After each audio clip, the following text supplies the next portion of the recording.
Welcome back to How to DIY and Save a Dime. Today I'm going to share with you one of my favorites.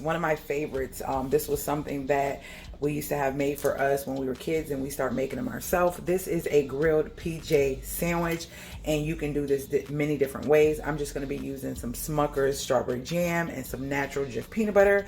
And I have over to the right, I have some avocado country crock butter and 2 slices of Sara Lee honey wheat bread. So let's get into it. Very short, very quick, but I promise you, if you never had a grilled PB&J, you will thank me later, and your children will probably never want to eat a regular PB&J after this. So let's get into it. First, you got to start off by heating your pan so this is getting hot, and then the next thing we're going to do is butter that bread.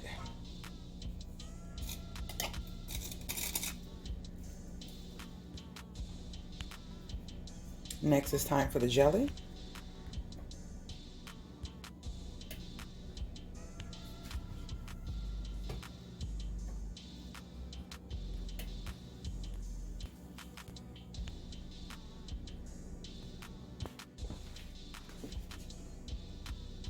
Set that on top like that. Get this peanut butter put up while we're waiting for that to get golden.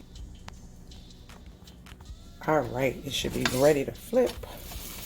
See that? Now you can, at this point, sprinkle a little bit of sugar or cinnamon on it. It's up to you, it's your choice, but it tastes fine just the way it is. We just want it to get golden, and then we will be done. All right, let's see. Let's do a flip. Yes, I like mine nice and golden like that. Get the other side a little more.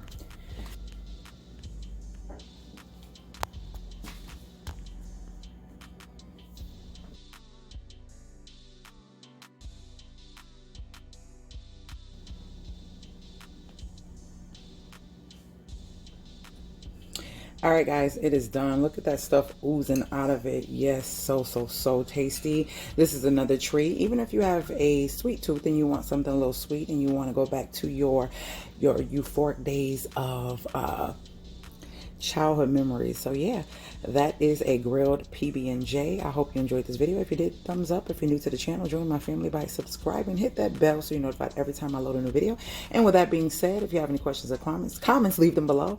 And I will see you guys later, Gators.